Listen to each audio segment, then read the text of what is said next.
Evarbaş Çarpel Medya izleyicileri, bölgenin ateş çemberi olduğu 1 Mart gecesinde Mehmet Gül'le birlikte yine sizlerleyiz. Mehmet Keramen, Ermeni abi. bu gece bir olayı da bir çok yakın arkadaşımızı kaybettik. Mehmet Ural'ı. Evet, evet maalesef. Mehmet Ural gerçekten Diyarbakır için çok önemli bir kişilikti. Diyarbakır'daki bütün STK'larda emeği olan biri. Yani İnsan Hakları Derneği'ni kurmuş, yönetmiş, İnsan Hakları Vakfı'nı kurmuş, yönetmiş, Mali Müşavirler Odası'nı kurmuş, yönetmiş, DİTAM kurmuş, yönetmiş, Hakbar'da çalışmış, böyle Diyarbakır'daki hemen hemen bütün STK'larda onun emeği var. Ruhu şad Evet. olsun, eserleriyle aramızda yaşayacak. Biz de onu yaşatmaya çalışacağız. Evet, anılarımızda yaşasın. Gerçekten büyük emekleri olan bir arkadaşımızdı. Çok emeği var. Erken gitti. Ama işte hayatta böyle bir şey. İnsan yaptıklarıyla anılıyor. Mehmet Vural arkadaşımız da yaptıklarıyla hep hafızamızda, gönlümüzde yaşamaya devam edecektir. Evet. Yani çok sivil toplumcu, Diyarbakır'daki bütün sivil toplumların emeği olan, kuruluşunda, yöneticiliğinde, çalışmasında emeği olan biri. Ruhu şad olsun diyelim. Ve biz Evet. onun kurduğu eserleri yaşatmaya bakalım. Onu eserleriyle yaşatmaya çalışalım derim. Evet, üzücü bir olay ama yapacak bir şey yok. Maalesef yaşandı. Hayat Biraz şiir için. erken bir ölüm. Erken bir ölüm, daha çok yapacağı işler vardı. Hep konuşuyorduk. Evet. Sürekli görüştüğümüz biri ama maalesef kaybettik. Evet. Ruhu şad olsun. Şimdi Mehmet, bölge ateş çemberine döndü yine. Evet. Evet. Yani her zaman öyle ateş aldı, öyle diye. ateş aldı. Her tarafı etkiliyor. Bölgenin hemen hemen tamamını etkileyecek gibi gözüküyor. Şimdi baktığımızda tabii en çok da Kürdistan etkileniyor. Kürdistan'ın bütün parçalarında bu işin etkisi oluyor. Şimdi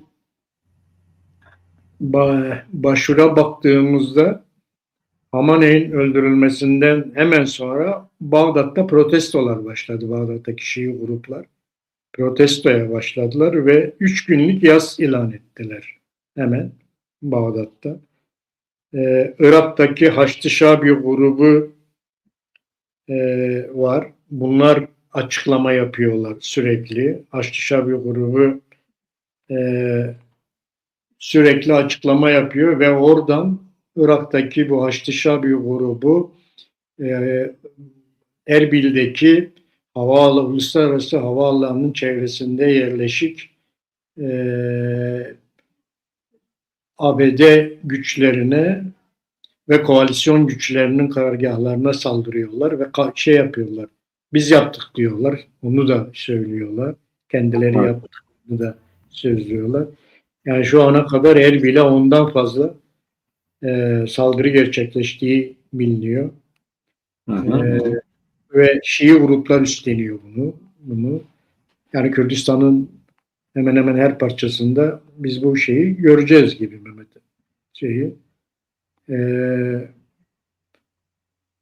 Rojava'ya baktığımızda işte bir önemli gelişme oldu bu hafta. Bu Münih konferansına Mazlum Abdi'nin katılması olayında ABD Dışişleri Bakanı'nın şart koştuğu ortaya çıktı. Eğer Suriye heyetiyle görüşmeyi heyetin içerisinde Mazlum Abdi olursa görüşürüm dediği açığa çıktı. Böyle bir bilgi basında çıktı. Önemli bir gelişme. Zaten orada da öyle olmuştu, yani Münih'te de öyle olmuştu. Suriye ekibinin içerisinde Mazlum Abdi de vardı. Onlarla birlikte görüşmüşlerdi. Bu da olumlu bir haberdi. En azından ABD'nin Rojava'ya yaklaşımı açısından önemli bir haberdi. Uluslararası Kızılaç Komitesi Suriye hükümeti ile silahlı dürzi grupları arasında esir takasının yaşandığını açıkladı. Cumartesi günü 86 esirin takas edildiğini açıkladı. Yani artık Suriye hükümeti dürzileri de bir güç olarak gördüğünü de gösteriyor bunu. Öyle bir şey de yaşandı. Yine Rojava'da İlhan Ahmet Avrupa Parlamentosu'nu ziyaret etti. Avrupa Parlamentosu'nda oradaki milletvekilleriyle görüştü İlhan Ahmet. Bu görüşmede 27 Ocak Anlaşması'nın bazı maddelerinin hala uygulanmadığından söz ediyor şeyinde. Ve Avrupa Birliği'nden Kürtlerin haklarının Rojava'da, Suriye'de Kürtlerin haklarının anayasal güvenceye kavuşuncaya kadar Avrupa Birliği'nin burada gözlemci olarak devam etmesini istiyor. Öyle bir talep olmuş onlarda. Bir de son saldırılardan sonra işte bu Afrin'de, Serekhane'de, Halep kırsalındaki olaylardan sonra 180 bin Kürdün Cizire'ye geldiğini söylüyor ve onların hala Cizire'de olduğunu açıklıyor. Onların daha bölgelerine dönmediğini açıklıyor. Bu konuda da Avrupa Birliği'nde yardım istiyor Mehmet. Bunlarla ilgili söyleyeceğim bir şey var mı? Abi söyleyeceğim var fakat bence şimdi her şeyin gelip düğümlendiği yer İran oldu. Evet. İran'dan sonra ne olacağı yani Orta Doğu artık eskisi gibi olmayacak. Tabii ki aslında bunun başlangıcı Hamas'ın İsrail'e saldırısıydı. O saldırıdan sonra Hamas böyle bir şeylerin olabileceğini düşünseydi yapmazdı herhalde. Evet. Fakat Hamas oradan işte 1200-1300 kişiyi öldürmekle İsrail karşısında öne geçeceğini, durumu tersine çevireceğini düşünerek yaptığı bir iş neticesinde ya da onu yapmaya ikna edildiği bir iş neticesinde şimdi geldik onların destekçisi olan yani işin esası olan, işin ocağı, işin her şeyin başlangıç noktası olan İran'ın işte dar ağacına çekildiği bir manzarayla karşı karşıyayız. Evet. İşte bu gerçekleşti, Hamane'ye gitti. Şimdi bizim konuşmamız gereken bu. Biraz sonra buna geleceğiz. Fakat bu Güneybatı ile ilgili hala yanlış bir siyaset yürüyor abi. Nedir bu? Bakın hala yanlış diyorum. Neden? Hatırlarsan biz bu süreç başladığı andan itibaren dedik ki Güneybatı eğer uluslararası düzeyde kendisi olarak hareket ederse, kendisi olarak sorunlarını, taleplerini dile getirirse, kendisi olarak bir Suriye inşa planı ortaya koyarsa bir yere varabilir. Bunu yapmadığı müddetçe sıkıntı yaşar. Şimdi bu sıkıntıları yaşadı. Hala işte şu anlaşmanın şunu geçmemiş yerine bunu geçmemiş yerine demesinden anlaşılıyor ve şimdi yeni uluslararası düzeyde bir ilişkiye geçiyor. Bu geç kalınmış iyi bir yöntemdir. Kürtler her tarafta sadece Güneybatı'da değil, Güney'de de öyle. Güney de tehlikede şu an. Yani bu Öcalan'ın Güney'e yönelik açıklamaları vesaireler falan filan göz önüne alındığında Güney de tehlikededir. Güney bunu ne kadar düşünüyor, ne kadar hesap ediyor onu bilemiyoruz. Onu da konuşmak lazım. Ama uluslararası düzeyde dünya öyle kuruluyor abi. Yani Orta Doğu'da her şey yeniden kuruluyor ve bu yeniden kurulma hadisesi dünya kaynaklıdır. Eskiden dünya dediğimiz zaman Batı kaynaklıydı. Yani Avrupa ve Amerika. Şimdi iki mivhere döndü. Amerika ve İsrail'in talepleriyle Avrupa'nın etkileri. Böyle görmek lazım. Yani bugün Avrupa'nın etkileri dediğimiz nedir? Suriye üzerinde kimin etkisi var? Fransa'nın var, Almanya'nın var en çok. İngiltere bir üçüncü taraftır İsrail ve Amerika'nın yanında. Bu güçlerin tazikiyle şekillenecek bir coğrafyada Kürtlerin hala Suriye'nin içinde hala bu HTŞ'yle işi kotarmaya çalışması zaten olumsuz bir durumdur. Sonuç alınacak bir şey değildir. Tabii ki uluslararası düzeyde bunu bizzat takip etmeli, gündeme getirmeli. Sadece onlar değil, sadece Rojavalılar, Güneybatılılar değil, bütün Kürtlerin bu konuda hassas olması lazım. Onun için ben mesela Türkiye'nin bu tutumu yanında hala bunu gündeme getirmemek ya da bundan söz etmemek gerçekten garip bir şey yani insanın anlamadığı bir konudur. Güneybatı'nın bir an önce ve biraz da belki de bu Güney'in destek vereceği ya da yönlendireceği bir durumdan sonra Güneybatı'nın uluslararası düzeyde ilişki kurmak zorunda olduğunu anlaması, bütün plan programını buna göre yapması gerekir. Evet. Yani kendilerinin Suriye'deki güvencesi, Kürt haklarının Suriye Anayasası'nda güvence altına alınmasının tek yolu, bu coğrafyayı şekillendiren, yeni bir statüko kurmaya çalışan güçler nezdindeki tutumundur. Eğer orada dikkate alınmıyorsan, orada yoksan, orada dinlenmiyorsan bu statüko yine senin aleyhine kurulacaktır. Bu Kanada Başbakanının dediği gibi, eğer masada değilsen menüdesin. Yani düşün, yani Kanada artık menüde olduğu hissine kapılıyor. Yani Evet, koskoca bir Kanada, yani dünya ekonomisi içerisinde ciddi yeri olan, bir tarihi olan, yani iki tane ciddi ülkenin mirası olan, İngiltere ve Fransa'nın mirası olan, aynı zamanda yani önemli, dünya ekonomisi içerisindeki yeri de önemli olan bir ülke kendisini neredeyse menüde görüyor. Ve onun için diyor ki orta büyüklükteki devletler biz bir araya gelmeliyiz. Bir araya gelmezsek işte menüde oluruz diyor. evet. Şimdi Kürtler Orta Doğu'da yeni ortaya çıkmış, yeni uç veren, yeni stratejiler çerçevesinde değerlendirilen, ele alınan bir güçtür. Bu gücün kendisini uluslararası düzeyde var etmesi kaçınılmaz bir şeydir. Yani bunu yapmazsa yine bir şey olmayacak. Bu çok önemli. Bizim bu kuvvetimiz, bu potansiyelimiz var. Önemli olan bu doğrultuda bir siyaset. Onun için İlham Ahmet'in, yani bence bunların değişmesi lazım artık. İlham Ahmet'in de, Mazlum Avdi'nin de bu bir dönemdi, bir süreçte oldu. Şimdi yeni politikacıların bunu telaffuz eden, bunu dile getiren, bunu uluslararası düzeyde savunan. Yani mesela ne dedi o Suriye Dışişleri Bakanı? Yani hep tırnak içerisinde bunları kullanmam. Dedi ki yani bunların bizden özellik talebi olmaz. Hala talep diyor. Kürtler özellikle biz burada kendimizi yönetmek istiyoruz demeleri lazım. Biz kendimizi yöneten bir kuvvet olarak Suriye'yi inşa etmek istiyoruz. Kimden neyin talebini ediyorsun yani? Yani sen bu HTŞ'den neyin talep ediyorsun? HTŞ nedir? HTŞ meşru bir hükümet değil. HTŞ seçime girmemiş. Suriye'de dağılan kuvvetlerin yerine korsan olarak gelmiş konmuş. Kuvvetle oraya konmuş. Arkasına bir takım güçleri almış. Onlara hizmet eden, İsrail'e mesela istediği her şeyi veren, Türkiye'ye istediği her şeyi veren, Suudilere istediği her şeyi veren bu kuvvetle de hareket etmeye çalışan bir kuvvet sen gidiyorsun ondan bir şey talep ediyor. Sen bir kuvvet olarak, bir güç olarak, bir millet olarak eğer ortak bir Suriye'den söz edilecekse bunun katılımcısı olarak orada bulunacaksın.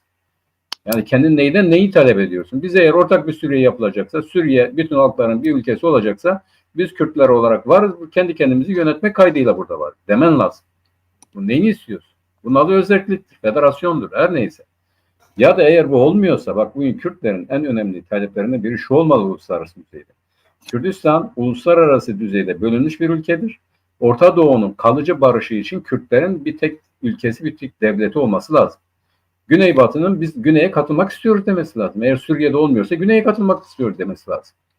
Güney hükümetiyle biz bir olmak istiyoruz demesi lazım. Yani Suriye'dense biz Güney'i bize daha çok yakın, onlarla daha barış içerisinde, demokratik bir şekilde kalabiliriz demesi lazım. Bunu bile gündeme getirmiyorlar. Bunu hala biz burada konuşuyoruz. Hiçbir Kürt siyasi hareketi bir başka çözüm önermiyor. Ortaya konan egemenlerin ortaya koyduğu çözümlerin peşine takılıp gidiyorlar. Yani neden bugün Güneybatı Kürdistan Güney'e katılmasın, Güney'le beraber bir devlet olmasın? Bunun önünde ne engel var? HTŞ zaten belli. Burası Suriye toprağı değil, Kürdistan diyor. Yani Suriye içerisinde Kürdistan diyoruz. Yani bu neden ille de Suriye ile bir olmaz? Statüko dağıldı, gitti, bitti. Bugün güneyde Dürziler özel bir bölgedir. Yarın öbür gün Nusayri ve Alevilerin ne yapacağı hiç belli olmaz. Daha bir statüko oluşmamış, kurulmamış, tanınmıyor, edilmiyor. Bunların kendi içerisinde bir kayyım hale gelmişliği yoktur. Yani bütün bu herci merci içerisinde, bütün bu akış içerisinde Kürtlerin bir kuvvet olarak hareket etmesi lazım. Ne istediğinin belli olması lazım. Onun için ben bu İran meselesinden sonra bu işlerin biraz daha derli toplu halde gündeme getirilebileceğini ya da gündeme getirmemizin şartlarının oluşabileceğini düşünüyorum. Bu Haçlı Şabi ile ilgili bir şey söyleyeyim. Hani diyorlar eceli gelmiş köpekler cami duvarına işer. Yani bunların yaptığı bu Erbil'deki Amerikan üslerine saldırması herhalde biz de buradayız, bizi de yok edin diye bir çağrıdır. Muhtemelen onlara yönelik de Amerika Birleşik Devletleri ya da İsrail bir takım atraksiyonlarda bulunacaktır. Tabii bunlar şu an anlaşılıyor. Biz böyle bir düşünceye sahip değiliz. Diyorlar ki işte Amerika'nın saldırısını, İsrail'in saldırısını destekliyor ya da iyi diyor. Hayır, bugün bizim için uygun olan şudur. İran halkının da, İsrail halkının da, Amerikan halkının da kendi çıkarları için savaşan bu kuvvetlerden kurtulmasını sağlayacak yönetimler kurmalarıdır. Yani iki tane kötünün birbirine girdiği şartlarda eğer biz yapabilirsek bir felah bulmalıyız, bir kurtuluşa ermeliyiz. Yani ikisinin de bugün İran yönetimini Amerika saldırdı diye neden Amerika'ya karşı değiliz diyenlere diyoruz ki biz Amerika Birleşik Devletleri'ne karşı değiliz. İki tane kötü kuvvetin savaşıdır. Biz bu savaştan yararlanmak istiyoruz. Biz bu savaştan hem İran halkının hem Kürt halkının hem Orta Doğu halkının kurtulmaları için de bu yönetimlerden kurtulmaları lazım. Yani bugün İran halkının yapması gereken tek şeydir bu uluslararası savaşı iç savaşa çevirip bu hükümetten kurtulmaktır. İran halkı ancak bu rejimden, bu mollalar rejimden kurtulursa uluslararası düzeyde yeni bir başlangıç yapabilir. Ya Trump için de bu gece Netanyahu da öyledir. Bugün İsrail'in yarısı Netanyahu'ya karşıdır. Sürekli gösteri yapıyorlar. Bak Filistin haklarını savunuyorlar. Netanyahu gitmeli diyorlar. Yargılanıyor orada. Uluslararası düzeyde de yargılanmasını istiyorlar. İsrail halkı bugün bu savaşan devletler içerisinde en çok doğru tavrı takınan bir halktır. Hiçbir zaman bu Filistinlilere karşı saldırıya karışmadı. Hep bunu önlemeye çalıştı. Hem Netanyahu'nun gitmesini istedi vesaire. Ondan kurtulmaya çalışıyor. Yani İsrail halkı daha aydın olduğu için, daha ilerici olduğu için kendi yönetimini değiştirmek kaydıyla barışçıl bir Orta Doğu kurulabileceğini düşünüyor. İran halkının da bugün onu yapması lazım. Eğer oraya gelirsek onu da konuşacağız. Onun için Kürtlerin bu süreçte örgütlenmeleri, derlenmeleri, toparlanmaları, kendi taleplerini anlaşılır halde ortaya koyabilecek bir güce ulaşmaları lazım. Yani Güney'in birleşmesi lazım. Güney-Batı ile ilişkileri güçlendirmesi lazım. Kürtlerin uluslararası düzeyde birlikte hareket etmesi lazım. Bu yeniden yıkılan ve yeniden organize olan Orta Doğu'da kendileri olarak var olmak için ne gerekiyorsa onu yapmalılar. Bugün Güneybatı'da iyi bir şey yapılıyorsa iyi dememiz için de bu amaca yönelik olursa iyidir. Yoksa bunlar palyatif çözümler. Yani bugün bir adım atar, yarın öbür gün birisi tepesine bindiği zaman geri adım atar. Bu yeniden bir sorun yaratır. Rubio'nun bu Münih konferansında Kürtlerle beraber görüşmesi tabii ki doğrudur. Yani Amerika onu da gözetliyor. Çünkü Batı da artık Kürtleri kendi çizgisine getirmek istiyor. Sadece değil ki. Amerika değil ki yani Münih'in, Batı'nın oraya çağırdığı Kürtleri Amerika gidin görüşün, siz olmasanız da ben görüşüm diyebilir mi? Diyemez. Batı bir defa Kürtleri Orta Doğu'nun inşasında Amerika'dan farklı görüyor. Yani Amerika'nın artık bundan sonra biz HTŞ ile iş yapacağız demesinin ardından Almanya, Fransa, İtalya, hatta belli ölçüde İngiltere Kürtlerin daha çok rolü olduğunu, Kürtlerin daha çok iş yapabileceğini bilerek hareket ediyorlar. Bu böyledir ama Kürtlerin bunu fark edip buna göre bir siyaset izlemesi lazım. Ne yazık ki Güneybatılı Kürtler işte bu İmralı'nın, bu APO'nun çizgisinden hareketle maalesef ne yazık ki tam bağımsız kendi ulusal çıkarlar doğrultusunda hareket ettiklerini söyleyemeyiz. Yani bu da bir gerçek değil. Evet, bunu söylemek isterim. Yani HTŞ bu Haçlı Şabi herhalde ben buradayım diyor. Yani bana da bir şeyler yapın, yaparlar diye düşünüyorum yani. Onun da oradan bir biçimde dikkat et. Bir de şu var abi, şimdi bu mollalarıyla öyle diyelim ya da imamlarıyla, Irak imamlarıyla İran imamları arasında bir farklılık vardır. Bu farklılık da yönetime ilişkin görüş ayrılığı.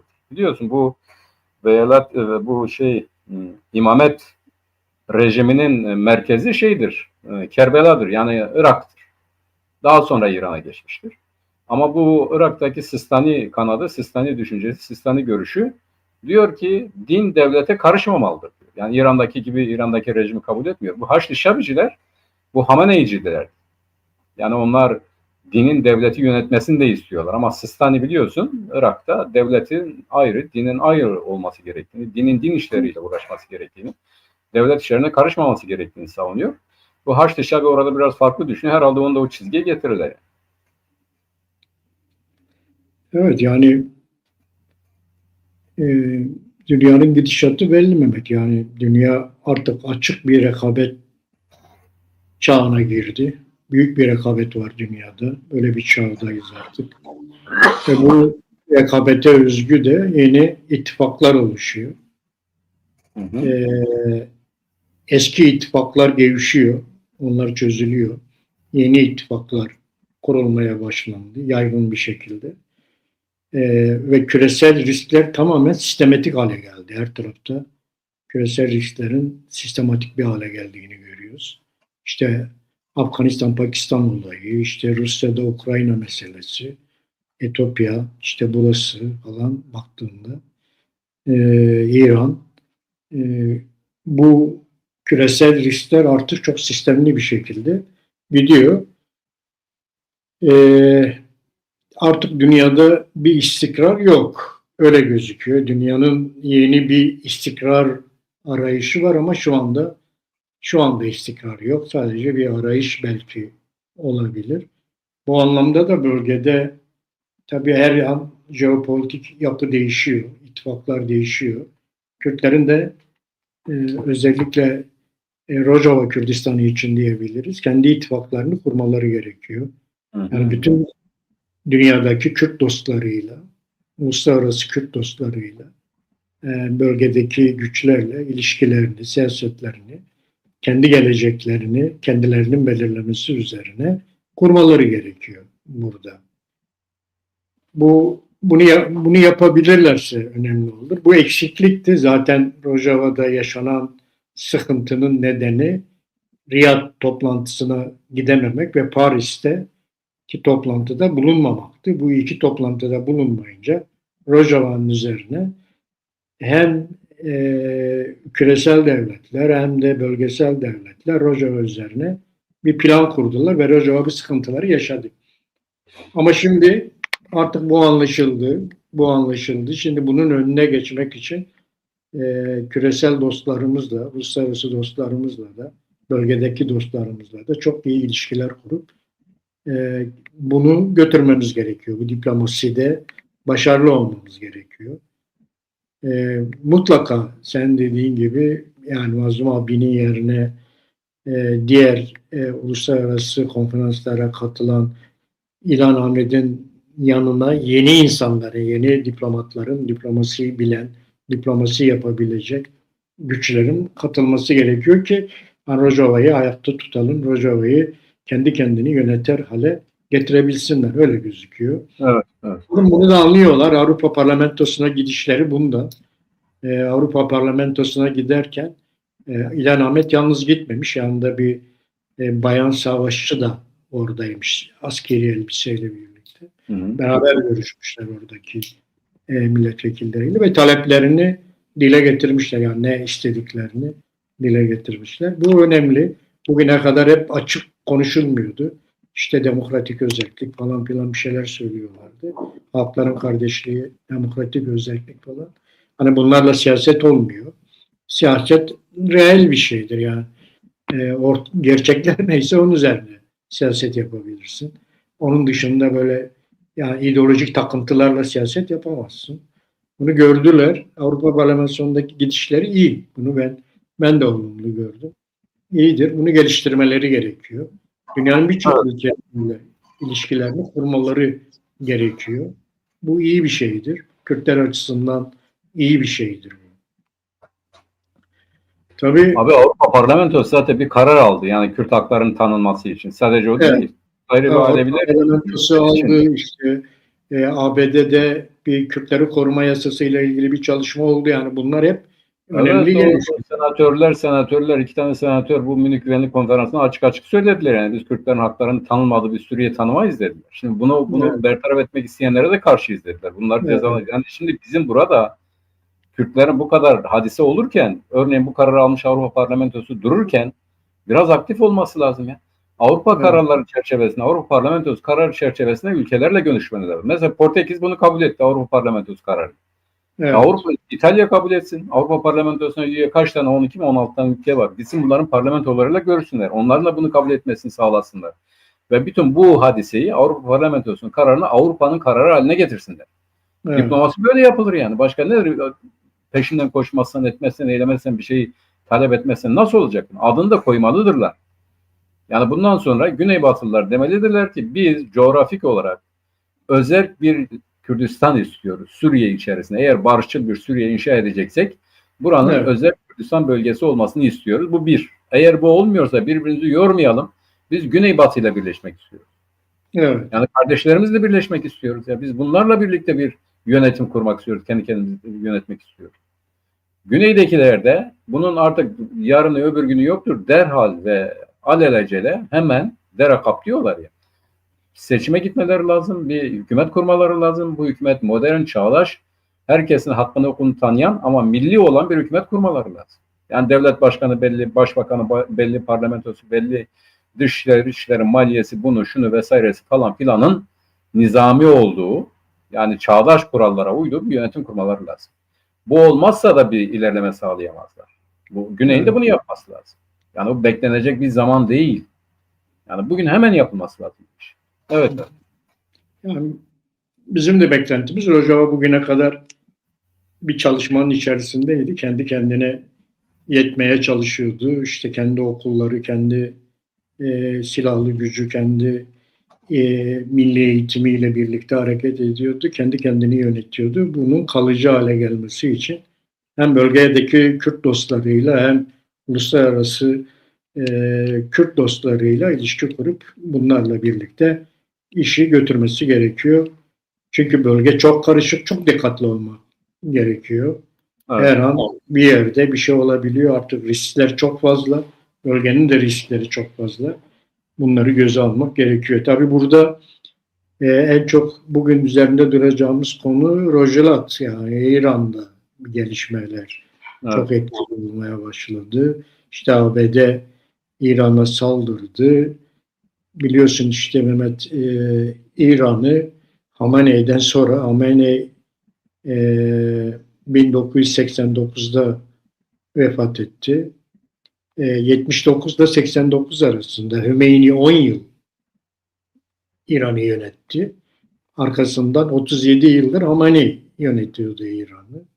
Ama onun öncesinde de bu Hamaney yine Hümeyni'nin yardımcısıydı abi. Yanındaydı.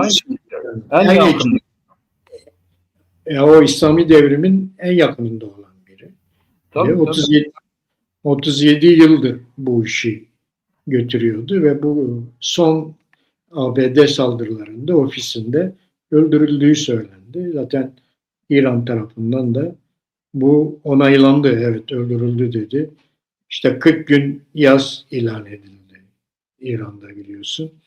7 günlüğüne de bütün kamu kurumları ve okullar, üniversiteler tatil edildi. Bu akşam da herhalde tören var İran'da yine. Genelkurmay Başkanı öldürüldü aynı zamanda. Bu da çok önemli bir şey oldu. Bir de Ahmet-i Necat'ın öldürüldüğü söyleniyor. Çok bu netleşmedi. Henüz netleşmedi ama Ahmet-i Necat'ın da korumalarıyla birlikte öldürüldüğü söyleniyor. O da basın sızdı. Genelkurmay Başkanı'nın da öldürüldüğünü söyledik. Abi şeyi de öldürüldü. Onların bu devrim muhafızları, devrim ordusu komutanı da öldürüldü. Evet, onlar da öldürüldü. Bayağı var. Bunun tamamını açıklamıyorlar. Tamamını açıklamıyorlar ama ABD'nin basını açıklıyor bazılarını. Yani kimlerin öldürüldüğü. Çok üst düzeyde çok üst düzey yöneticilerden 40'a yakını öldürüldü diyor ABD basını. Öyle değerlendiriyorlar. Şimdi artık Hamenei yerine bir konsey yönetecek İran'ı. İran Anayasasına göre Hamenei'nin ölümünden sonra 3 kişilik bir konsey kurulması gerekiyor. Bu konseyin bir tanesi Cumhurbaşkanı, bir tanesi Yargı Komisyonu Başkanı, bir tanesi de Ayetullahların içinden seçilmiş biri. Bu ikisi vardı zaten. Üçüncüyü de Ayetullahların içerisinden Rabbani'yi seçtiler. Şimdi üçlü bir komisyon oldu. Bu komisyon Hamenei yerine İran'ı yönetecek geçici olarak. Evet. İran Anayasasına uygun bir şekilde. Yani rejim kendini devam ettirmek istiyor diyebiliriz Mehmet. Evet abi, o doğrudur. Şimdi Amerika Birleşik Devletleri'nin bu yeni siyaseti, bu ulusal güvenlik belgesinde açıklanan siyaseti artık diyor ki biz devletleri, rejimleri değiştirmekten çok rejimlerin kendilerini ele geçireceğiz. İşte Venezuela modeli. Evet. Nedir bu? Bizimle işbirliği yapmayanları öldüreceğiz. yönetimi bizimle işbirliği yapmaya ikna edeceğiz ya da teslim alacağız. Onlarla birlikte onların da çıkarlarını koruyan ama onların ekonomilerini, siyasetini, her şeyini kendi ihtiyaçlarına göre ya da kendi düzenlerine göre yeniden tanzim edecekler. Yeniden dizayn ve yönetecekler. Yani bir tür dünya federasyonu içerisinde özerk devletleri ve özerk bölgeler, özerk hükümetler olarak düşünüyorlar.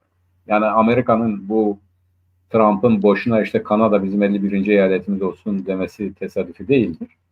Düşün yani aynı pazar içerisinde olduğu halde, aynı ekonomik ilişkiler içerisinde olduğu halde, neredeyse aynı ekonomi oldukları halde buna bile tahammülleri yok. Diyorlar ki Kanada bizim 51. eyaletimiz olsun. Biz Grönland'ı istiyoruz. Grönland bizim olsun, bize verin. Oysa Grönland zaten onlarındır. Yani hangi açıdan Amerika'nın çıkarları dışındadır? Değil. Zaten onlar da onu söylüyor. Grönland ile Danimarka gitti, görüştü. Sizin burada üstünüz var dedi. Ne istiyorsanız onu yapalım. Hayır dedi, bize vereceksiniz. Kanada için de öyledir. Yani NAFTA'nın içerisinde Meksika, Kanada, Amerika Birleşik Devletleri vardır. Meksika'ya karşı da özel bir program uyguladı. Şimdi oradaki biliyorsun yönetim üzerinde de etkili oldu Meksika'da. Onları da kendi siyasetlerine uygun hale, davranır hale getirdi. Kanada'yı da bizim eyalet olun dedi. Bu nereden kaynaklanıyor? Bu artık dünyanın az önce sen söyledin yani birçok şey değişti. Yeni soğuk savaşı benzeri falan filan. Yeni üretim modelinin getirdiği.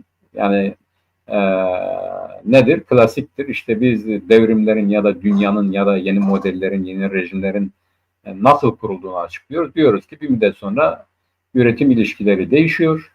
Yani insanın kendi geçimini temin etmesi ya da pazara her neyse yani genel anlamda üretim modeli, üretim anlayışı, üretim zihniyeti değişiyor. Bu değiştiği zaman da üretici güçlerin de değişmesi lazım.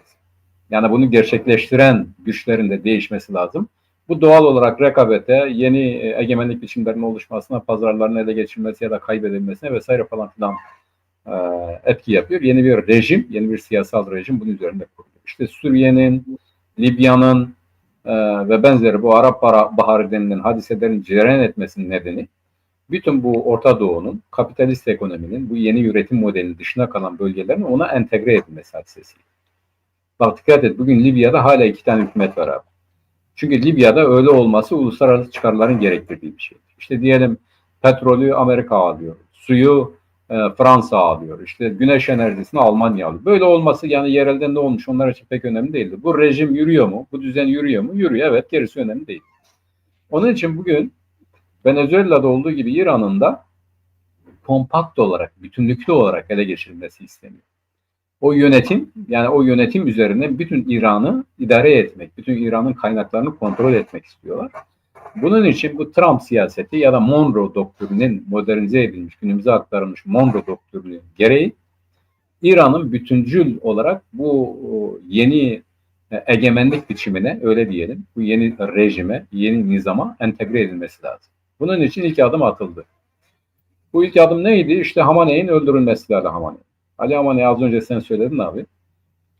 Bu İran İslam devrimi diyorlar. Molla rejiminin inşasından itibaren olan bir adam.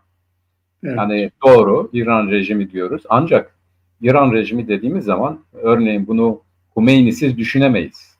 Yani Hümeyni olmasaydı bu devrim olur muydu diyebilir miyiz? Bu skolastik bir tartışma olur. Ancak İran devriminin olmasında, İran devriminin gerçekleşmesinde Hümeyni dediğimiz figürün kişilik yani şahsi rolü çok önemli. Mesela tarihte Bonaparte da öyledir.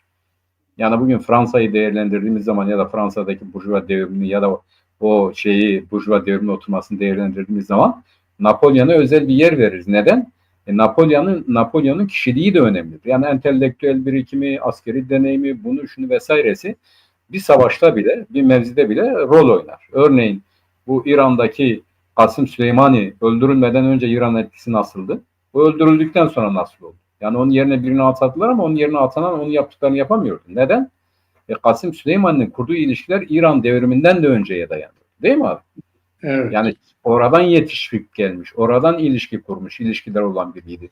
Şimdi Ali Hamaney'in öldürülmesi onun için doğru bir rejimin sonu değildir. Fakat o rejimin de artık eskisi gibi olamayacağını bir başlangıcıdır. Ali Hamaney sıradan biri değildir. Bu Molla rejiminin kurulmasındaki temel taşlardan biri. Düşün, Hümeyni'den sonra 37 senedir onu yöneten, sadece yöneten değil, aynı zamanda inşa eden. Yani 89'da mı öldü Hümeyni? 89'da geldi bu adam, değil mi? Evet, Peki 89 savaş ne zaman bitti abi? İran-Irak Savaşı 86 mıydı? 85 miydi? Ucu. Yani 85'e kadar zaten, hatta 88'di. 88'e kadar tabii bizim Halepçe katliamı ne zaman oldu? 88 değil mi? Bu Evet. 88'e kadar neden Halepçe katliamı oldu? İşte İran oraya geldiği için bizimkileri kırdılar, katlettiler. İran'la işbirliği yapıyor vesaire falan filan diye. 89'da öldü. Zaten Hümeyni yaşarken devrimi inşa etmek diye bir hadise yok. Savaşıyordu, savaş halindeydi İran. Devrimi, yani bu Molla rejimini kim inşa etti? İşte bu Ali Hamaney inşa etti. Onun için çok önemlidir. En önemli taşı çekildi duvardan. Şimdi bu duvarın belli bir kesimi yıkılacak. Bu sadece Hamaney'in gidişi değil. Hamaney'in etkilediği örgütün de, yani bu Molla rejimi içerisinde bir Hamaney rejimi var. Bu rejimin de sarsılması demektir. Bu hangi anlamda önemlidir? Şu anlamda önemli. Şimdi mesela bir konsey var, değil mi abi? Bu konseyden birini seçecekler. İşte bu seçim esnasında problemler çıkacak. Artık Hamaney dediğimiz olay yoktur. Bu Hamaney'in rejimi altında oluşmuş fraksiyonlar vardır. O güçlü olduğu için biat eden, o güçlü olduğu için sesini çıkarmıyor. Mesela Pezeşkiyan ya da az önce sen söyledin o diğeri de öldürdü dediğin adam kimdi? O bizim Kasımlı'nın katledilmesinde olan adam. Ahmadinejad. Bu Ahmadinejad ekibi vardır, biliyorsun. Onun da zaten seçimlere katılmasını bile istemediler. Evet. Cumhurbaşkanlığı seçimlerine katılanların her birisi birer fraksiyondur abi. Bu fraksiyonlar şimdi, yani her ekonomide, her egemenlik biçiminde fraksiyonlar vardır. Bu fraksiyonlar arasındaki mücadele bu seçim anında ortaya çıkacak. Rejimin yeniden yapılanması hadisesinde sadece bu değil, aynı zamanda Amerika Birleşik, yani bu yürümekte olan savaşa göre pozisyon alanlarla da alakalı. Mesela bu muhafazakar diyorlar, değil. Yani bu Molla rejimi şimdi en gerici kuvvetlerinin öne çıktığı görünüyor. Nereden anlıyoruz bunu? Bu devrim ordusunun başına gelen adamdan, Vahidi'den biliyor. Bu Vahidi de yani bugün İran yönetimi içerisinde çok ciddi görevler almış, bakanlık yapmış, bakan yardımcılığı, müşavirlik ve benzeri yapmış. En son da bu nerede, Arjantin'de mi, nerede bir Yahudi cemaatinin katliamına karışmış bir adam. Ve o katliama karıştıktan sonra da görevden el çektirilen ya da ikinci plana ya da geri plana alınan bir adam. Şimdi onu açıktan öne çıkardılar. Bu devrim muhafızlarının başına getirdiler Vahidi'yi. Vahidi böyle bir adam. Yani görünen şu: Hamaney çizgisi, hatta Hamaney çizgisinden de daha pervaslı hareket eden bir kanadın şu anda bu durumdan faydalanmak istediği belli, öyle görünüyor. Ancak bunun kazanıp kazanmadığını nerede göreceğiz? İşte bu Hamaney'in, bu imamın seçilmesinde göreceğiz. Bu komisyon içerisinde biri seçilecek. Şimdi orada da Arafi öne çıkıyor. Arafi'yi tabii tam bilmiyoruz ama yani zaten bilme ihtimalimiz de şu anda yok. Ancak Pezeşkiyan'ın da adı geçiyor abi, biliyorsun. Evet, geçiyor. Yani onun da adı geçiyor, Larican'ın adı geçiyor, bu Arafi'nin adı geçiyor. Yani bu Arafi ismi de ilginç. Tam Araf'ta olduklarına da işaret ediyor. Şimdi bu oyuna çıktı ama yani ne olacağı konusunda da ilginç bir isim. Şimdi biz bu seçimler esnasında ne olduğunu göreceğiz. Bu bir. Yani bu orada ortaya çıkacak. O zamana kadar düşünecek bu kuvvetler. Neyi düşünecekler? Şunu düşünecekler. Ya tamam, biri gelsin de peki bu adam bu savaşı nasıl yönetecek? Savaşa devam mı, tamam mı? Bu onlar içerisinde yeni bir tartışma başlatıyor. Biliyorsun, bu savaş konusunda savaşın çıkmaması için kanadın biri ya da işte o Bahreyn Dışişleri Bakanlığı'nın söylediğine göre İran şartları kabul etti. Bu şartları kabulünü görüşmek için Hamaneyler bir araya geldi. Tam o anda bombalama oldu diyor. Yani Evet. kabul etti diyor. Şimdi bu şartları kabul edenler mi kazanacak? Yoksa hayır, daha geri düzeyde hayır biz bunun intikamını alacağız. Bu işte bir sancak çekildi ya, intikam sancağı. Hayır biz bunun intikamını alan bir ekip kuracağız diyenler mi kazanır? Ama öyle ya da böyle hangisi kazanırsa kazansın İran'da bu üçüncü kademe oluyor. İran'da artık bir iç bütünlük kalmıyor. Her politikanın kendisine muhalif bir politikayı temsil eden güçler eskisine göre daha cesur hareket edecek. Bu 3-5 gün içerisinde bu gericiler, Hamaneyciler ve benzeri baskın olabilirler. İşte bu BESİŞ'ler bir takım saldırılar yapabilirler. Kimilerin gözaltına alabilirler. Hatta katliamlara girişebilirler. Fakat bu belli bir aşama sonunda daha soğukkanlı düşünenlerin sesleri duyulacak kitleler bunun böyle gitmeyeceğini anlayacak. Yani zaten gitmez, yani hep savaş, savaş, savaş, savaş. Nereye kadar bu? Üstelik bu savaş Evet. Irak'ta yaptıkları savaş gibi değil. Bu doğal olarak farklı düşünenlerin seslerinin öne çıkmasını sağlıyor. Bu önemli bir şey. Ama Amerika Birleşik Devletleri ve İsrail eğer bu düzeyde kendilerine uygun bir rejimin oluşmasını, bir Hamaney'in seçilmesini, bir imamın seçilmesini başarmazlarsa planları devrededir. O da nedir? İşte bu muhalif olabilecek ya da farklı olabilecek ya da yeniden yönetime gelebilecek kesimleri yeniden imha etme göreviyle karşı karşıyadırlar. Bunu yapacaklardır. Yani İsrail bunu yapar. Hizbullah'ı düşün abi. Hizbullah'ın ya da Hamas'ı düşün. Dikkat et, yani kendi siyasetlerine gelinceye kadar seçilenleri götürdüler, seçilenleri götürdüler, seçilenleri götürdüler. Öyle değil mi? Evet. Yani bu her gelen bir öncekine göre biraz daha yumuşadı, biraz daha yumuşadı. Bugün Hamas ne diyor? Tamam diyor, biz İsrail'in dediği her şeyi kabul ediyoruz, silahlı mücadeleyi bıraktık falan filan. Şimdi onlar yakınıyor. Yani teslim olduğu halde İsrail hala istediği siyasette yürümeye devam ediyor. Bence İran'da, eğer şu anda İran mollaları akıllı hareket edip bu Amerika ile anlaşma yoluna gitmezlerse, Amerika ve İsrail ile anlaşma yoluna gitmezlerse, İsrail ve Amerika İran'da bu düzeni kurmak için bu budama işini sürdürecek. Bunda diyelim ki başarısız oldu. O zaman İran'ı dağıtmayı düşünecekler. Yani Belucistan, Kürdistan, işte Arabistan, çünkü ciddi bir Arap nüfusu da var güneyde. Ve yukarıda Azerbaycan, her neyse, bütün buralardan işlemeye başlayacaklar İran'ı ve gerçekten de İran onların istemediği bir durum olmasına rağmen bu pozisyona da düşebilir. Yani o durumda İran'dan kaç tane devlet çıkacağı, Pezeşkian'ın dediği gibi en az 6 tane devlet çıkar. Bu devletler de şu olur, yani Pakistan işin içerisine girer, çünkü Belucistan'ın bir o kadarı Pakistan'da var, bir o kadarı Afganistan'da var. Yani bütünüyle her şeyin alt üst olacağı bir durum ortaya çıkar. Ben onun için Hamaney gerçekten İran'da yeni bir yapılanmanın, Amerika Birleşik Devletleri zaten Trump açıkladı, benimle görüşmek istiyorlar, ben de onlarla görüşmeyi kabul ettim diyor. Ve öyle görünüyor ki zaten Suudi Arabistan, Türkiye, bir takım ülkeler yeniden İran'ı masaya oturtmak için, daha doğrusu İran oturuyor da Amerika'yı buna ikna etmek için çaba sarf ediyorlar.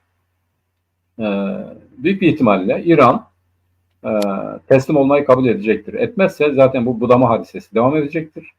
Ve İran'ın çok, biliyorsun abi, biz daha Emin'den beri söylüyoruz.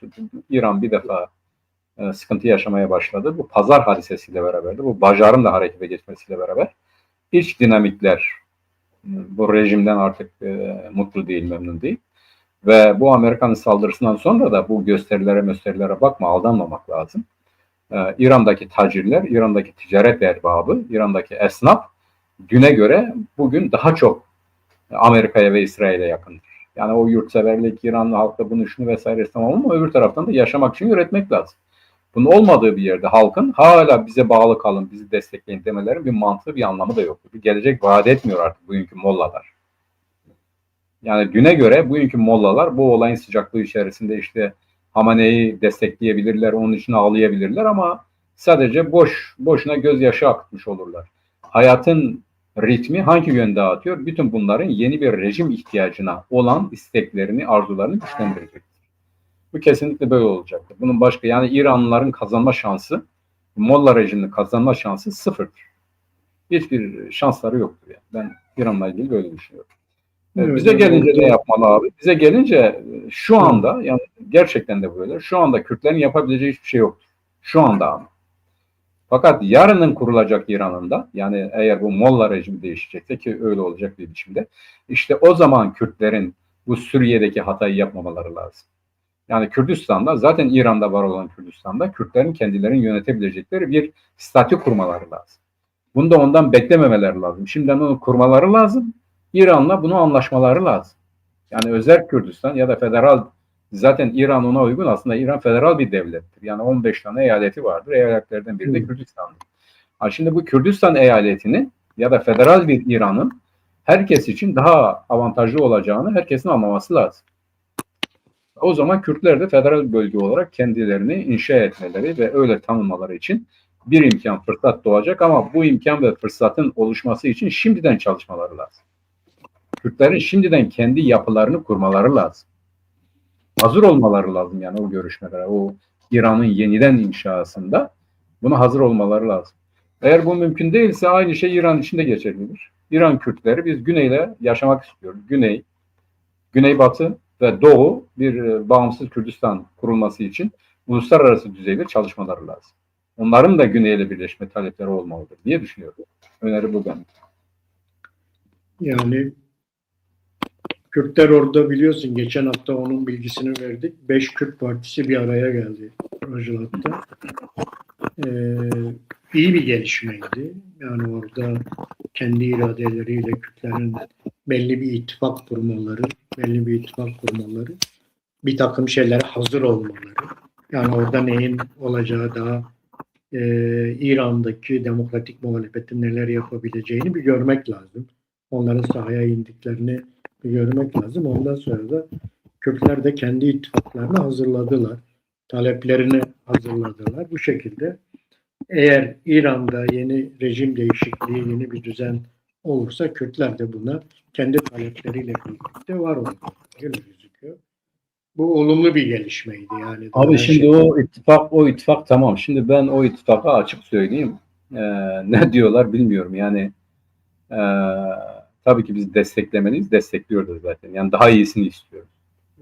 Şimdi bu ittifakla olacak iş değil. Bak bu çok önemli. Şimdi bu bizzat inşa ile olacak iştir. Yani KDP, İran KDP'si. Mesela Komela yoktu onlar içerisinde. Komela bunlar köklü hareketlerdir.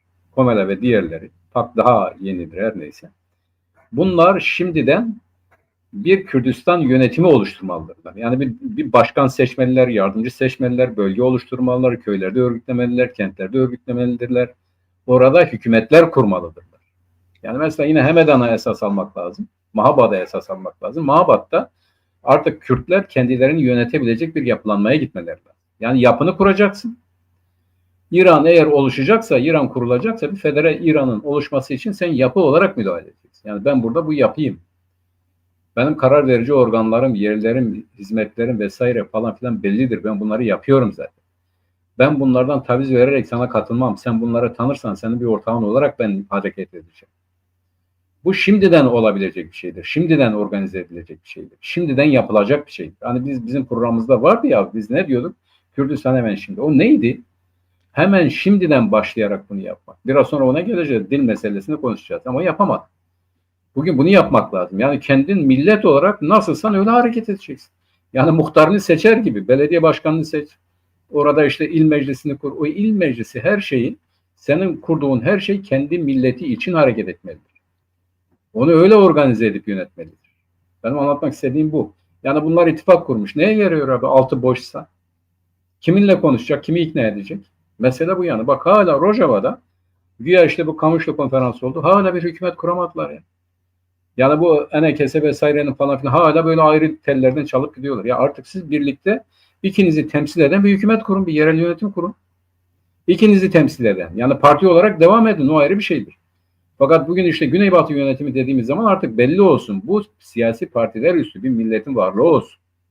Şimdi Doğu'da bunu yapmanız zamanıdır. Doğu'da bunu yaparlarsa Doğu'da Kürtler adına böyle hareket eden bir komite, bir yapı, bir konsey, bir komisyon, bir başkanlık, bir kişi ortaya çıkarsa bizim dediğimiz olur. Bu altyapıdan hareketle bu böyle uluslararası düzeyde İran'la, diğer devletlerle vesaire falan ilişki kuran, geliştiren, Kürtlerin hakkını, hukukunu savunan biz bu şekilde varız demek diyen bir yönetim ancak böyle kurulabilir. Yani onlar ittifak yaptı. Neden bir başkan seçmiyorlar? Neden bir diplomatik komisyonu seçmiyorlar? Neden diğerleri onun yardımcısı olup beraber çalışmıyorlar? Mesele bu yani. Organizasyon dediğimiz böyle bir şeydir. Evet. Yani bunun ilk adımını attılar işte. Yani ittifak bunu devam ettirmeleri gerekiyor. Bu ittifakın kurulmasındaki amaç da bu zaten. Daha ileride bunu geliştirecekler. Komala'nın 2 tane Komala var biliyorsun İran'da. Bir tanesi katıldı, bir tanesi katılmadı. Öyle gelişti orada olaylar.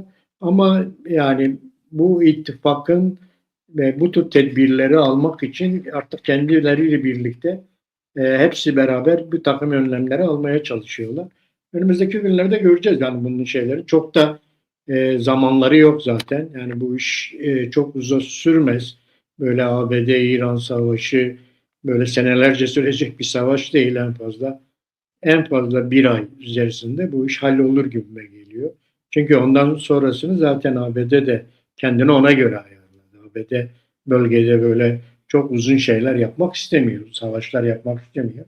Evet, Amerika'da Bölgede böyle, muhalefet başladı abi. Amerika'da bu ölümler gidince zaten sokağa dökülecekler. Demokratlar evet, başladı. yani, İnsanlar zaten Beyaz Saray'ın önünde harekete geçti. Savaşa karşıyız demeye başladılar. evet İran'da, şeyde de Öyle çok ABD'de de sağlam, öyle. evet, Trump öyle çok sağlam bir tabana sahip değil yani. Zaten bu Değil. Epstein'den ötürü ne olduğu ortada olan bir adam. Kimsenin savunabileceği bir adam değil yani. Değil zaten Kasım'da seçim var biliyorsun orada ara seçim var. O seçimden ötürü bu İran'da bir hamle yapmak istiyor. Bak işte, Evet. ama yine de bunun yaptığı her türlü siyaset Amerika Birleşik Devletleri'nde enflasyonun artışına yol açıyor. Evet. Yani bugüne kadarki siyaseti seçimlerde kendisine puan kazandırabilecek bir sonuç vermedi. Bu sonuçları almak istiyor. Yani kendisine bu seçimi kazandıracak şeyler istiyor Puan ama kazanmak istiyor. o da biraz zor görünüyor. Seçmen kazanmak istiyor. Ama ona karşı da muhalefet yükseliyor. O Tabii. açıdan da zaten hani burada uzun vadeli bir savaş yapamaz. Yani çok fazla en fazla yaptığı yığınakla bir ay burada savaşır. O zamana kadar işi bitirmesi gerekiyor. Zaten bu akşamüstü haberlerde vardı. İşte bu yeni seçilen komisyon, lider komisyonu, liderler komisyonu Trump'la görüşmek istemişler. Trump öyle bir açıklama yaptı. Benimle Evet. görüşmek istiyorlar. Ben de kabul ettim dedi. Demek ki yani artık yeni bir durum var. Yeni bir şey var. Bunu görüşecekler kendi İşte aralarında. bu, Bakalım arasında. yani Hamaney'in gidişinin bir rejimin başına neler açacağının işareti. Bak. Yani Evet. Hamaney'in cenazesinin kaldırılmadığı yerde İran'dan biz görüşmek istiyor demesi. Hani şunu diyor ya, bireyler önemli değil. Hayır, önemlidir. İşte bu bireydi, Hamaney'de gitti ama o rejim değil. Onun ekibi de artık eskisi gibi hareket edemiyor. Yeni gelenler de onun aynı şekilde devam etmek de istemiyor. Bu onu gösteriyor zaten. Bakacağız yani. Evet. Şimdi Hamenei İran'da iki tane devlet kurmuştu. Bir kendisine bağlı güçler vardı. Yani bir de Cumhurbaşkanına bağlı olan bir bürokratik devlet vardı. Ama etkin olan Hamaney'nin ekibinin aldığı kararlardı. Hamaney'nin ekibinin aldığı kararı hiç kimse değiştiremiyordu. Tabii abi, Onlar, son sözü o onlar söyleyince olay bitiyordu yani. evet onlar kesindi. Ama şimdi böyle bir şey olmayacağı gözüküyor. Çünkü bir liderler komisyonu gibi bir şey kuruldu. Bu da İran Anayasası gereği kuruluyor. 3 kişilik bir komisyon. Cumhurbaşkanı var içerisinde, o devam ediyor. Yargı komisyonu başkanı var, o da devam Yasama, ediyor. yürütme, yargı. Yani yasama, yürütme, yargı başkanlarından bir komisyon oluşuyor. Evet, bir de Bunlar Ayettullahlardan bir kişi var. işte o Ayetullah Ayetullah yani. Ayetullah da o yönetim mekanizması. Arif'i seçtiler işte. Arif'i de girdi işlerine. Üçü beraber geçicidir bunlar. Geçici olarak Evet. İran hükümetini yönetecekler. Şu anda da haberlere göre Trump'la yeniden görüşmek istediklerini söylüyorlar. Evet. Önümüzdeki saatlerde bu açığa çıkar. Çok uzun Evet. sürmez yani bunların görüşmeleri falan. Çünkü herkesin talepleri net. Herkes ne dediğini biliyor. Neyi talep ettiğini biliyor. Uzun zamandır bu görüşmeler, bu diplomatik şeyler devam ediyor.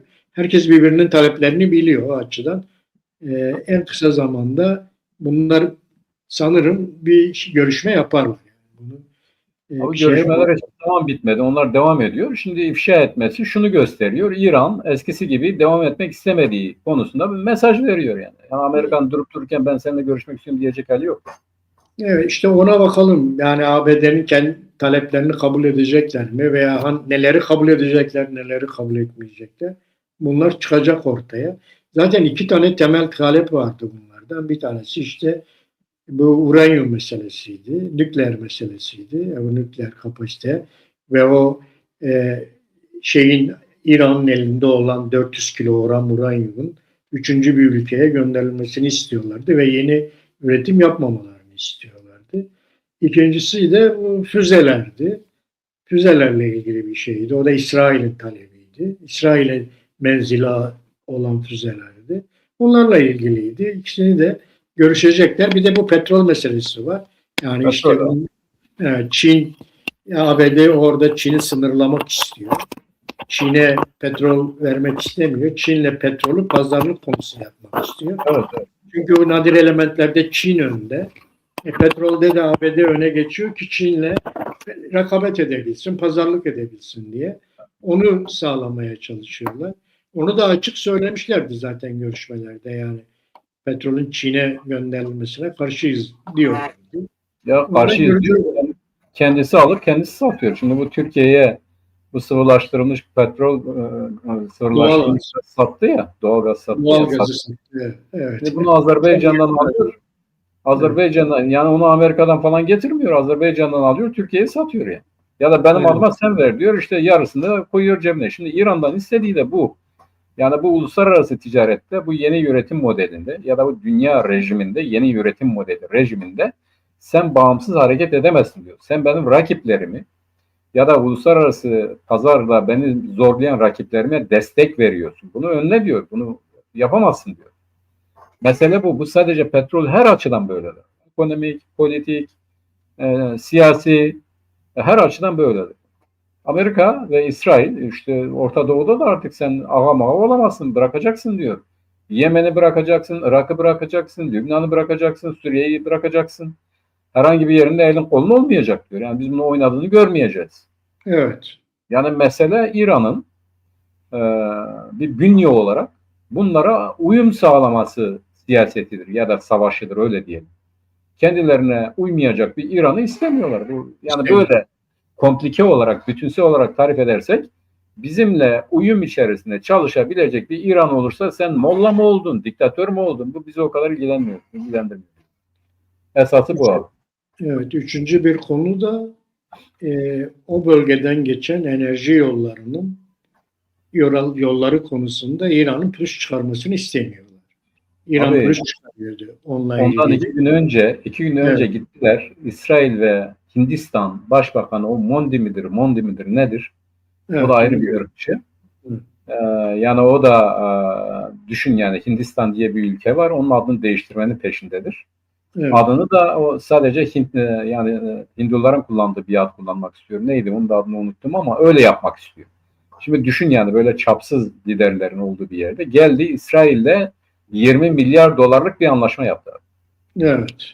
Netanyahu onun huzurunda bir konuşma yaptı. Biz sizin işte İngilizlerle beraber bağımsız bir İsrail devleti kurulurken yaptığınız fedakarlığı unutmuyoruz dedi. Yani onu bir övgü belirtti. Fakat şimdi, az önce de onu söyledim, dünya ticaret hattı da değişiyor. Hindistan'dan, bak bu neydi, nasıl gelişiyordu? Hindistan, İran, Türkiye, Avrupa bunu değiştirdiler. Evet. Hindistan, İsrail, Yunanistan, Avrupa yaptılar. Güneyden bu hattı getirecek. Evet. Yani gidip bu Somaliland'ı tanıması, bu Körfez'de egemenlik kurması, Arap ülkeleriyle bu Abraham Anlaşması yapması, Suriye ile bu serbest pazar bölgesi uluslararası bir otoritenin denetimine vermesi, Yunanistan'la Kıbrıs'la anlaşma yapmasının tek sebebi budur abi. Şimdi Türkiye ne diyor? Biz bu Suriye'yi inşa edelim, Katar gazını alıp Avrupa'ya satalım. Onlar bu hattı da kesmek istiyor abi. Yani bu Güney hattı üzerinden Türkiye'yi iyice pasifize, Türkiye'yi şey yapmak istiyorlar. Bu şeyin dışına çıkarmak istiyorlar. İran için de böyledir. İran da bunun dışına çıkarmak istiyor. Yani kendilerini ticaret hatlarında güvence altına almak istiyorlar. Bunu da somut olarak önceden Kıbrıs ve Yunanistan'la anlaşma yaptılar. Geçenlerde Suriye'yi de buna kattılar. Suriye'yi de bu anlaşmanın içerisine kattılar. Bu enerji vesaire nakil hatları konusunda da bunu kattılar işin içerisine. Şimdi de Hindistan'la anlaşma yaptılar. Bunu güvence altına almak istiyorlar. Aldılar da zaten yani. Yani bu yeni dünya düzeninde, Amerika ve İsrail düzeninde bütün her şey buna göre yeniden inşa ve dizayn ediliyor. İşin esası budur. Böyle bakmak lazım. Evet abi. Evet, bütün bunlar olurken işte Türkiye'de de bir takım gelişmeler oluyor Mehmet. Türkiye şu anda arabuluculuk yapmaya çalışıyor. İşte ben araya girebilirim, görüştürebilirim gibisinden. Şimdi Körfez ülkeleriyle de görüşüyor. Biliyorsun 6 tane Körfez ülkesine İran saldırdı. Aynı zamanda onlara da zarar vermeye başladı. Oradaki Amerikan üslerine de vurmaya başladı. Zaten bu biliyordu. Amerika tedbirini aldı zaten onunla ilgili. ilgili. Şimdi Daha İran önce- o konuda bir açıklama yaptı abi. Dedi ki biz bu Evet, ülkelere saldırmıyoruz dedi. Biz yanlış anlamayın, Amerikan üslerine saldırıyoruz dedi. evet, doğru. Bu Pezeşkiyan da Bakanlar Kurulu'nu topladı ve aynı zamanda onları uyardı. Dedi ki bu komşu ülkelere karşı sert konuşmayın dedi. Yani biz orada Amerika'ya konuşun ama bu ülkeleri işin içine katmayın. Çünkü Hamenei ölmeden önce Türkiye'ye gönderdiği mektup da vardı. Yani pek memnun olduğu bir mektup değil Türkiye'de. Yani Türkiye'nin Evet, siyasetinden memnun değiller. evet, Onun için bunlar ummanla yapıyorlar bu işleri. Arabulucu vesaireyi falan filan. Onlar üzerinden yapmaya çalışıyorlar. Neden? Türkiye'nin bu konudaki sicili Suriye'de belli abi. Suriye'de de evet, arabulucu yapmaya çalıştı. Esad'ı götürdü. Ve evet, herhalde İran'dan istedikleri de odur. Yani bu Amerikan siyasetine uyun gibi telkinler olduğu için. evet, Ve dikkat edersen Türkiye İran'a saldırıyı kabul etmiyoruz dedi ama daha sert bir tonla İran'ın da bu kardeş ülkelerimize saldırmasını kesinlikle istemiyoruz. evet. Yani onu o düzeyde değerlendiriyor. Yani aradayım ben. İkinizin de yaptığına karşıyım demek istiyorum. Hı hı. Ya işte şimdi araya girmeye çalışıyor Türkiye ama tabii yani bu İran'ın Türkiye'nin arabuluculuğunu çok kabullenmiyor. Daha önce de biliyorsun İstanbul'da yapılacaktı toplantı. Yapmadılar, istemediler onu. Tabii tabii. Başka yerlere gitti, işte Viyana'ya gitti, Cenevre'ye gitti falan. Oralara kaydırıldı toplantı. Ama yani Türkiye'de kendi sınırlarında şu anda kontrol altına almaya çalışıyor. Eğer bu savaş biraz daha devam ederse Türkiye'ye bir göç olabilir şeklinde sınırda bir takım tedbirler almaya başlıyor. Zaten daha önce alıyordu. Hem duvar yapmıştı hem hendek kazmıştı sınırlarda. Yine onu devam ettiriyorlar. Onu tedbir almaya başlıyorlar. Ama bir taraftan da bu PKK'nın tasfiye meselesi devam ediyor. İşte 27 Şubat'ta Abdullah Öcalan yeniden bir açıklama yaptı Mehmet. Açıklamayı okudun mu? Evet abi okudum. Evet. Yorumları da okudum. Şimdi yani gerçekten onu artık nasıl konuşacağını bilmiyorsun. Şimdi birincisi şu, yani bu meselede nereye geldik? Ee, Devlet hiçbir şey yapmak istemiyor. Yani bu işi böyle çürütmek istiyor. Ee, Yani onu kullandığı tabirler, mabirler vesaireler falan filanlar yani gerçekten de irite edici, itici. Yani vatandaşlık temelinde eşitlik, herkesin vatan, yani bu garip şeyler, garip ilişkiler. Yani millet üzerinden bir kimlik tanımına karşı olması falan. Kimin nereye nasıl bağlı olduğunu önemli olmadığı gibi şeyler. Yani böyle pek anmak da istemiyorum. Fakat artık şudur. Türkiye Cumhuriyeti Devleti'nin Kürt siyasetini yürüten Öcalan'dır. Türkiye Cumhuriyeti Devleti'nin, yine söylüyorum, Türkiye Cumhuriyeti Devleti'nin Kürt politikasını yürüten Öcalan'dır. Evet. Bunun özü de entegrasyon değil. Asimilasyondur. Yani entegrasyon lafı altında asimilasyondur. Hı. Bu asimilasyon da bir takım süslü lafların arkasına gizlenmiş bir asimilasyondur. Yok işte demokratik entegrasyon, yok bu, yok şu, yok. Zaten bu demokrasi denilen şeyin gerçekten de bu Öcalan'ın ağzına nasıl kötü bir duruma geldiği belli. Demokratik faşizm, demokratik sömürgecilik, her şeyin başına onu getir ve aynı şeyi savunmaya devam et. Yani değiştirdiği tek şey yani vatandaşlık, demokratik vatandaşlık. Ulus demokratik. Nedir bu? Var mı yeryüzünde örneği? Hayır. Bütün bunlar kamufledir. Başka bir şey değil. Türkiye Cumhuriyeti Devleti'nin Kürt siyasetini, bir daha söylüyorum, Türkiye Cumhuriyeti Devleti'nin Kürt siyasetini yürüten Abdullah Öcalan'dır. Yani Abdullah Öcalan devlet siyaseti dışında herhangi bir şey yapmıyor. Tam tersine devlet Abdullah Öcalan'ın kendi adına Kürtleri entegre etmesini, parantez içerisinde söylüyorum, asimile etmesini, Türkiye Cumhuriyeti Devleti'nin hizmetine sunması konusunda görevlendirmiş. Zaten bu konuda ne dedi Devlet Bahçeli? Dedi ki bir statü belirleyelim. Kime statü? Öcalan'a statü dedi. Yani bu siyaseti yürütüyor da ne olsun bu ya? Yani bunun bir statüsünün olması lazım dedi. Bunu ne yapalım? Kendisi de zaten ne dedi abi? Dedi ki bunun konuşmacıları açık ettiler. Dediler ki Öcalan basın mensuplarıyla görüşmek istiyor. Niye? Bunu hak ettiğini düşünüyor. Neyi hak etmiş? İşte bu Kürt ona göre yani Kürt adını da kullanarak ya da Kürtlerin haklarını da savunarak bugüne kadar yürüyüp gelen, sürüp gelen hadisenin onun tarafından nasıl tasfiye edildiğini, nasıl Türkiye Cumhuriyeti Devleti'nin hizmetine sokulduğunu ve bu nedenle de basınla görüşmeyi hak ettiğini söylüyor. Ve öbür taraftan ben görüşmezsem, ben konuşmazsam, bu tecrit kalkmazsa bu işi başaramazsınız. Bu konuşmasının özeti de o. Yani bundan sonra Türkiye Cumhuriyeti Devleti ne yaparsa yapar, artık benim yapabileceğim bir şey kalmadı diyor. Yani ben elimden gelen her şeyi yaptım. Bundan sonra yapabileceğim hiçbir şey yok. Çünkü zaten teslim olacak hale getirdim. Sen yasa çıkaracaksın ki bunlar gelsin teslim olsun. Sen bu yasayı çıkarmazsan bu nasıl gelsin teslim olsun? Yani doğru söylüyor. Evet. Şimdi yani yasa yoksa nereye gelsin? Şimdi onlar da diyor ki biz bir ikna olalım. Bakalım sen her tarafta silahı külahı bıraktın mı? Bunu teyit edecek. Bizim güvenlik kuvvetlerimiz gelecek, teyit edecek. Nasıl bırakacak bunu abi? Yani onun için çok önceden beri diyordum ki ben, Kürtler bugün gidip Türkiye Cumhuriyeti Devleti'ne desinler ki biz Kürt'üz, size teslim olmaya geldik, kabul etmez. Der ki evvela der ki Türk'üm, doğruyum, çalışkanım, büyüklerimi sayarım, küçüklerimi severim. Bu yemini etmiyor. Yani Kürt adıyla gelme bana. Türk'üm, doğruyum, çalışkanım diye gel. Yani dikkat et, Öcalan da onu diyor. Yani eşit vatandaşlıkta senin ne olduğunun önemi yoktur diyor. Bak dikkat et. Yani Kürt, Türk Evet. olduğunun önemi yok diyor. Vatandaş olman önemli. Nedir bu vatandaşlık? Ama Türkiye Cumhuriyeti Devleti Anayasası diyor ki vatandaşlık bağlıyla devlete bağlı herkes Türktür. Türk milleti var, Türk var, Türk ırkı var, Türk düşüncesi var, Türk ideolojisi var. Anayasanın ilk 4 maddesi budur zaten. Başka bir şey değil abi. Şimdi sen buraya nasıl, yani önemli değil, nasıl oraya vatandaş olduğun önemli değil. Önemli işte, Türkiye Cumhuriyeti Devleti Anayasası bunu önemsiyor. Yani Türkiye Cumhuriyeti Devletiyle, hukukuyla, yasalarıyla, anayasasıyla, nizamnamesiyle, tüzüğüyle, her neyse ne dersen de Türklük üzerine kurulmuş bir şeydir.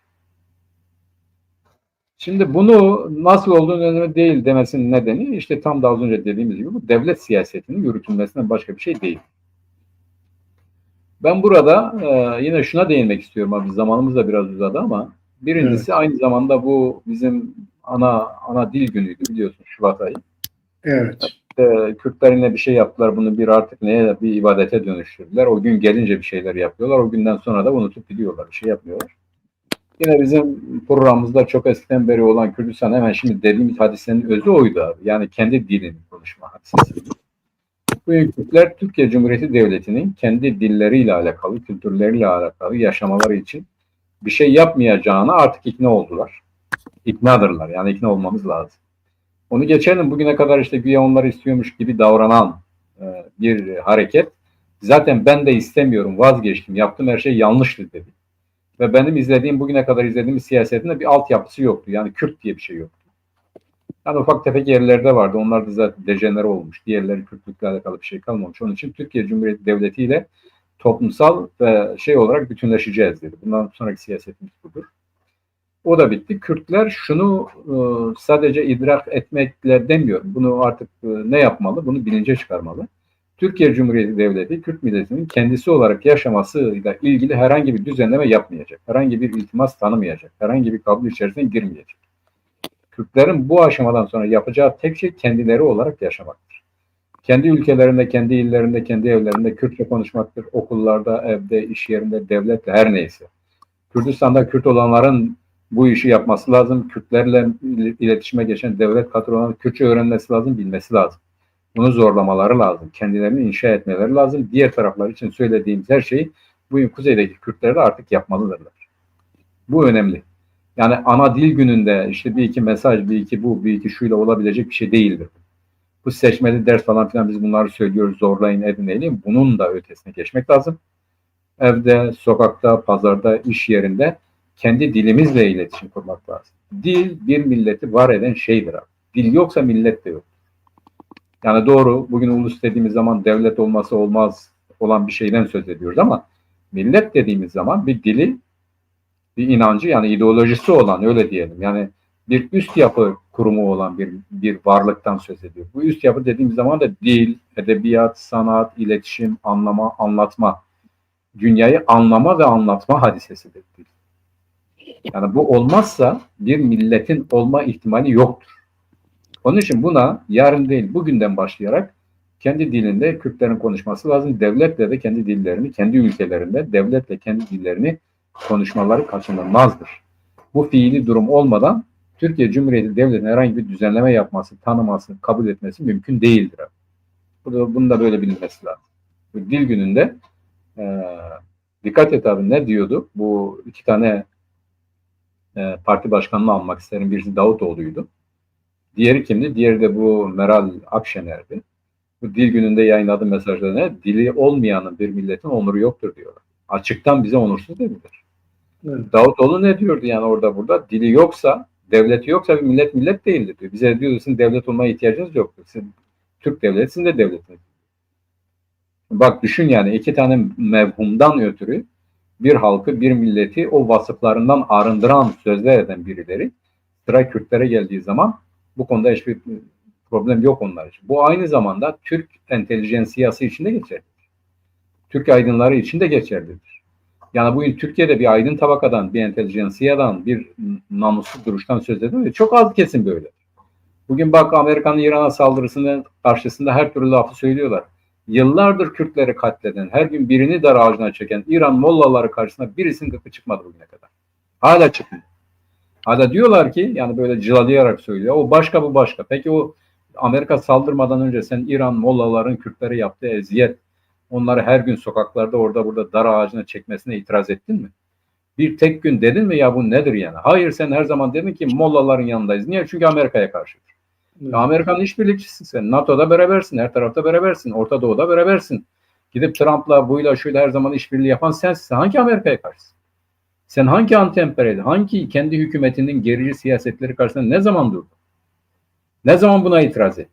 Hiçbir zaman etmedi. Onun için Türkiye'den de bu Kürtlerin haklarının tanınması konusunda bir şey beklemek, yani ortaya çıkmış bir şey yok çünkü.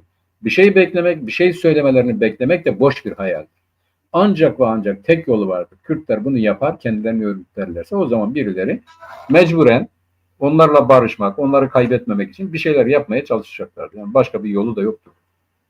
Bunu da bilince çıkarmak lazım abi. İdrak etmek, bilince çıkarmak lazım. Bu böyledir. Şimdi Evet. benim de gördüğüm kadarıyla bu Türkiye Büyük Millet Meclisi bir komisyon raporu hazırladı, işte onu verdi Türkiye Büyük Millet Meclisi Başkanı'na. Artı Erdoğan Öcalan 27 Şubat'ta ikinci bir açıklama yaptı. Ne yaptığını, ne istediğini söylemeye çalıştı. Şimdi Erdoğan bunların hepsini pazarlık konusu yapmak istiyor. Yani bunu anayasa meselesinde kendisinin yeniden aday olmasının önünü açarlarsa bunu onlarla konuşacak. Açmazlarsa bence konuşmayacak. Bütün her şey bu pazarlığa bağlı. Öyle gözüküyor. Çünkü Devlet Bahçeli de bir taraftan hadi işte buna bir statü verelim. Kürtlere statü istemiyor. Abdullah Öcalan'a statü istiyor. Bu da ilginç bir şey. Abi O yüzden diyor ki bu adam çalışıyor. Bunun bir görevi, bir şey, mesela ne diyelim buna? Milletvekili olamıyor. evet. Parti başkanı değil. Ne diyeceğiz? Buna işte bir laf verelim, bir ad verelim. Yani misyoner, müşavir, müsteşar, her neyse bir şey diyelim buna diyor. Yani bu statüsü olsun. olsun. Ama bu her şey anayasa meselesine kilitlenmiş durumda. Herhalde şeyden sonra, bu bayramdan sonra Erdoğan pazarlık konusu yapacak bunu. Yani ben bunları yaparım. Yaparsam da önce anayasayı değiştirelim. Benim aday olma önümü açalım. Ondan sonra bunları konuşuruz diyecekler. Öyle gözüküyor. Ben böyle okuyorum. Aynen. Yani evet. demin AKP siyasetine teslim olmasını istiyor. Bugün zaten Evet. bu işi tıkayan, bu işi yapmak istemeyen Adalet ve Kalkınma Partisi. Yani devlet bu konuda ikna olmuş. Çünkü devlet için siyasal yönetim değil, devlet için kurumsal yönetim önemli. Yani bir milletin, yani Kürt milletinin Orta Doğu'da kimin tırnak içerisinde söylüyorum hizmetinde olup olmayacağı ile alakalı bir şey ya da Kanada Devlet Başkanı'nın dediği gibi masada mı olacağız, menüde mi olacağız? Masada olmak için çözmemiz lazım. Bunu çözmek için de Adalet ve Kalkınma Partisi diyor ki ben iktidarda olmam lazım. Ben bunu çözüp iktidardan gidemem diyor. Evet. Eğer ben iktidarda olacaksam bunu yapıyorum. Çünkü iktidar gücü benim. Sadece şimdi değil, geleceğin de garantisini istiyorum. Fakat bu çok zor. Olmayacak duaya amin demek diye bir şeydir. Ben AKP'nin de bu şekilde bir garanti alsa bile bunun işleyebileceği kanaatinde değilim. Çok şey değişti. Orta Doğu değişti. Yeni güçler devreye girdi. Bir takım eski güçler devreden çıktı. Yani her şeyin yeniden hercümerç olduğu ve düzeldiği bir ortamda AKP'nin istediği her şeyin olması da ihtimal dahilinde değil. Çünkü DEM bile bu saatten sonra ya da APO bile bu saatten sonra Kürtleri o mecraya aktabilecek güçte değildir. Bunu bilmemiz lazım. O da zor bir şey değil. Bunu istiyor ama bakacağız. Evet, hem bu şeyi bekliyorlar, İran meselesinin durmasını bekliyorlar, hem de işte Ramazan bayramından sonra bu anayasa meselesini gündeme getirip DEM'i anayasa meselesinde kendi çizgisine getirip önce anayasayı garantiye almak, ondan sonra da işte bu silah bırakanların hukuksal şeylerini çözmek gibi bir şey var. Zaten onun için çok böyle önemli yasalara falan gerek yok. Türkiye zaten daha önce bu takım yasaları çıkarmıştı. Onlarla çözebilirler olayı. Hatta bu meclis komisyonunun bildirdiği bu AYM kararları, AYM kararları falan hepsini anayasaya, anayasa pazarlığı içerisinde halledecek gibi gözüküyor. Evet, Öyle gözüküyor. katılıyorum. O zaman bu akşamki programı bitirelim. Evet. Radyoda epey geçirdik. Evet sevgili Çarpel Medya izleyicileri, bir siyasetin gündemi programının daha sonuna geldik. Herkese şerbaş diyelim. Şerbaş Mehmet. Şevvaş abi. İyi günlerde görüşmek